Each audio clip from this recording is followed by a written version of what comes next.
मैं आज आपको मॉब लिंचिंग के बारे में कुछ वक्तव्य बताऊंगा। मैं जीएस सचदेवा। पहले भी आपको वीडियो से हिंदू राष्ट्र टाइम्स में मैं अपने अवलोकन करता रहता हूं। पिछले दिनों आप ये देखें कि 5 दिन पहले, आज 21 अप्रैल है और 15 अप्रैल के करीब की घटना है पालागर महाराष्ट्र की। पालघर महाराष्ट्र में एक कासा गांव में ये घटना हुई है, जिसमें 2 साधु संत जूनागढ़ अखाड़े के वहाँ से गुजरे और भीड़ ने उनको, गांव के लोगों ने उनकी नृशंस हत्या करी पुलिस के सामने, जो कि घोर जघन्य अपराध है। इस समय की जो स्थिति है, महाराष्ट्र हो या कोई भी देश का, राज्य का, कोई भी हो भारत का, तो वहाँ पे धारा 144 लगी हुई है। लेकिन उसके बावजूद 300 आदमियों का, बच्चों का निकलना, एक मॉब का निकल के उपद्रव करना, और उन 2 संतों की, जिसमें कल्पा वृक्ष गिरी और सुशील गुरु महाराज जो जूनागढ़ अखाड़े से थे, उन्होंने सूरत जाना था। घटना जो बताई गई, जो फैलाई गई, वो सिर्फ इतनी है कि उन पे उन्होंने चोरी करी थी। साधु संत महंत के ऊपर एक चोरी का इल्ज़ाम लगाने का जो बनाई गई बात एकदम झूठी है। किसी के गले नहीं उतरती, हिंदू समाज के गले नहीं उतरती। अगर आप किसी जगह पे ऊपर चोरी देखते हो तो आपका ये होता है कि पुलिस को बुलाओ। पुलिस आ गई थी, उसके बावजूद भी पुलिस व्यवस्था में अगर वो कोई तहकीकात कर रहे थे तो उनको अंडर कस्टडी रखना चाहिए, ना कि भीड़ के हवाले कर देना चाहिए। जो भीड़ के हवाले किया गया, ये एक जाति सूचक को मिटाने के लिए, क्योंकि उन्होंने भगवा वस्त्र पहने थे, संत थे। तो ये जो चीज़ें ये चल रही हैं मुस्लिम और हिंदू में, ये आगे देश को कहाँ ले जाएंगी, किस तरफ ले जाएंगी, ये एक सोचने का विषय। मैं आपकी थोड़ी सी जानकारी में बता दूं कि जूनागढ़ जो अखाड़ा है, उसमें 13 लाख संत महंत हैं, और उसके जो ये शुरू किया था, जो सारे 7 अखाड़े बनाए थे भारत में साधु संतों के लिए, प्रवचन के लिए, आगे उनका पर्याय बनने के लिए, सारी चीज़ का हिंदुत्व को आगे बढ़ाने के लिए 7 अखाड़े थे, शंकराचार्य जी ने बनाए थे। और उसके बाद 2 उसमें प्रमुख में सबसे ऊपर जो है जूनागढ़ अखाड़े, जिसमें ये आदमी मारे गए हैं। और इसके बाद आप देखें कि दूसरा अखाड़ा 4 लाख साधु हैं, उसमें नागा साधु के नाम से है, जो कि 1145 ईस्वी में उत्तराखंड में पहले बना था वो। उसके बाद फिर वाराणसी में भी उनका क्षेत्र आ गया था। तो उसके स्वामी अवधेशानंद गिरी और जूनागढ़ अखाड़े के हैं नरसिम्हा राव सरस्वती। अब मैं इस मुद्दे पे आता हूँ कि इसकी नृशंस हत्या जो की गई समाज में, ये हिंदू तत्व के लिए एक सोचने का विषय है, क्योंकि हिंदू खाली सोचता रहता है और दूसरी जो कम्युनिटी है वो अपना काम कर देती है। जो उनकी वैमनस्य की भावना जो कि हुई हिंदुओं के साथ, उनके जो चीज़ें हैं वो आपके साथ कभी मेल नहीं खाती। इससे पहले भी वीडियो में मैं कह चुका हूँ, इनके बार बार दोहराने की ज़रूरत नहीं है कि हिंदू और मुस्लिम का साथ कभी हो नहीं सकता। लेकिन पुराने राजनीतिज्ञों ने जो ये खेल खेला, उन खेल में उन्होंने अपना सिर्फ मुसलमानों को वोट बैंक का हिस्सा बनाया, चाहे वो मायावती हो, चाहे अखिलेश यादव हो, या उनके पिताजी। अब चीज़ ये आती है कि उसके बाद आके कांग्रेस ने इसका हमेशा से दुरुपयोग किया है, इस सेकुलर वर्ल्ड का भी। मुसलमानों को अपने हिसाब से इन्होंने चलाया है, प्रवृत्तियों को, सब चीज़ें इन्होंने करी है। देश को बांटने की, डिवाइड करने की जो इनकी सोच है वो बहुत ही गलत है। साधु संतों पे जब ऐसे अत्याचार होंगे तो कोई साधु समाज चुप नहीं रहेगा। उन्होंने घोषणा की है कि अपना 3 मार्च के बाद ये लॉकडाउन जैसे भी हल्का होता है तो हम इकट्ठे होके मुंबई की ओर, महाराष्ट्र की जो कैपिटल है वहाँ पे कूच करेंगे। करना भी चाहिए, लेकिन ये मसला ऐसे हल नहीं होगा। जिस हिसाब से राजनीति की जा रही है, ये राजनीति को आप जो है द्वेष की भावना से आगे बढ़ा रहे हैं। हिंदू मुस्लिम फसाद जो कि कई वर्षों से हो रहे हैं, ठीक है, लेकिन उसको सुलटाने की कभी भी इन्होंने कोशिश नहीं करी। इसका पर्याय ढूंढने की, समाधान करने की राजनीतिक मंशा कभी थी नहीं राजनीतिक पार्टियों में। इनका सिर्फ एक ही लक्ष्य था, अपने एजेंडे को ले जाना, लक्ष्य को प्राप्त करना, और इनको आपस में लड़वा के ही राजनीतिक लोगों का फायदा है। वो आप देख ही रहे हो।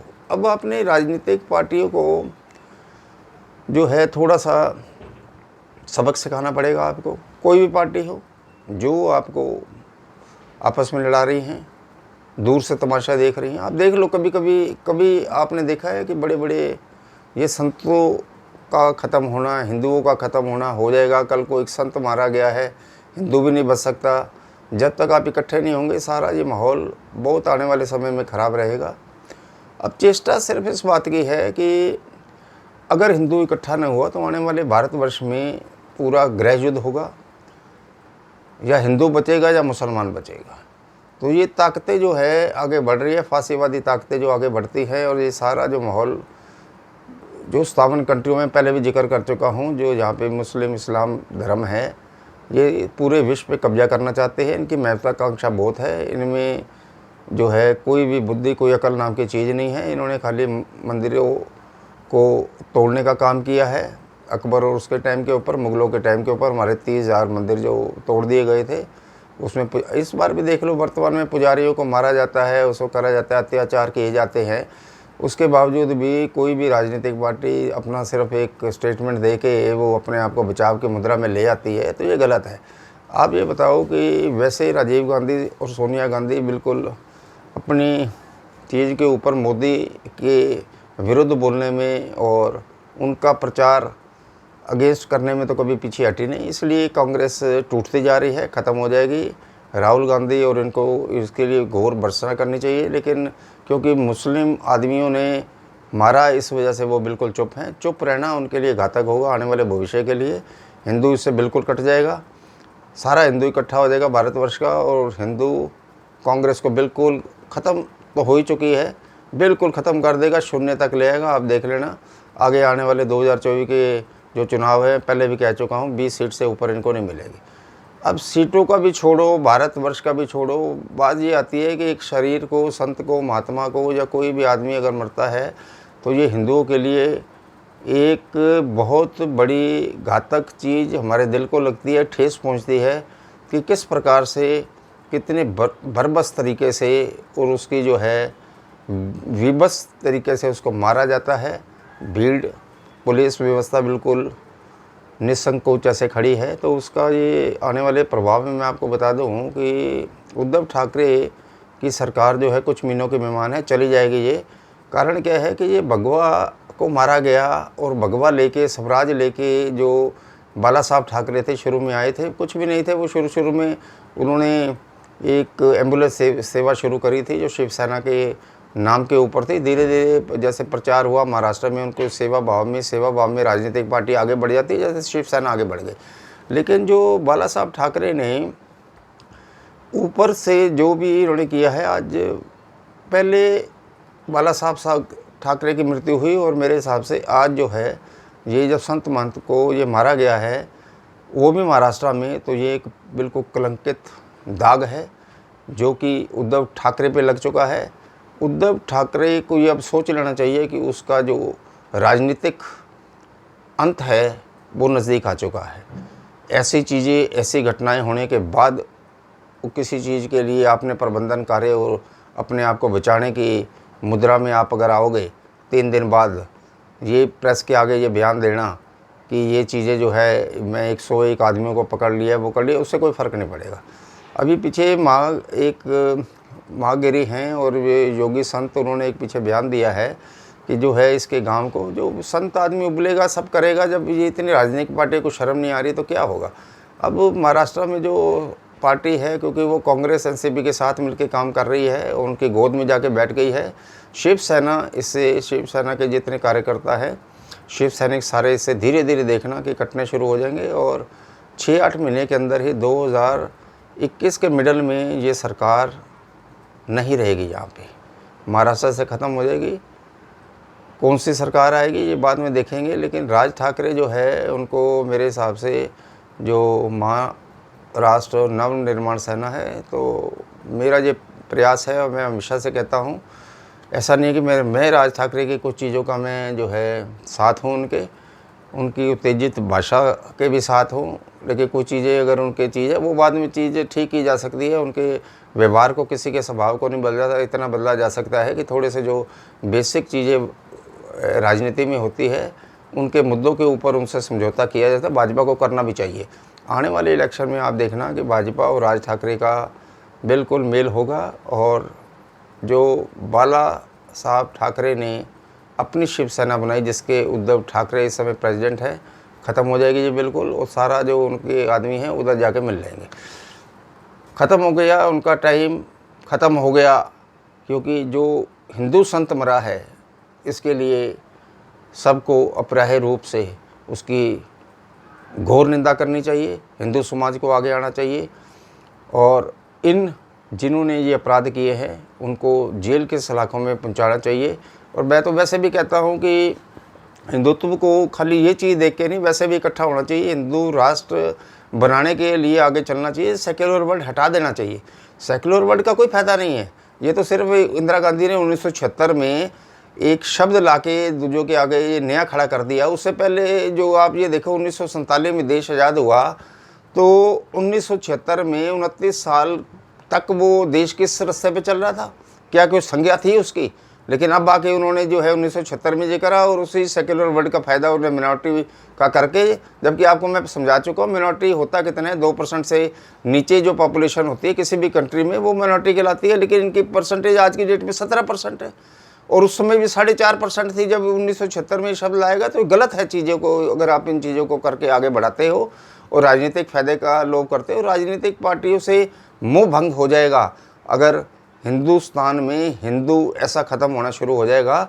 और उसके लिए पत्रकारों को मैं दोषी नहीं कहता, पत्रकारों ने उठाया है, लेकिन मैं ये चाहता हूँ कि पत्रकारों से मेरा एक निवेदन भी है, हमारे भाई बंधु हैं वो, मैं चाहता हूँ कि इन चीज़ों के लिए घोर भर्त्सना करनी चाहिए अखबारों में। और जितना हुआ शायद मेरे हिसाब से कम है।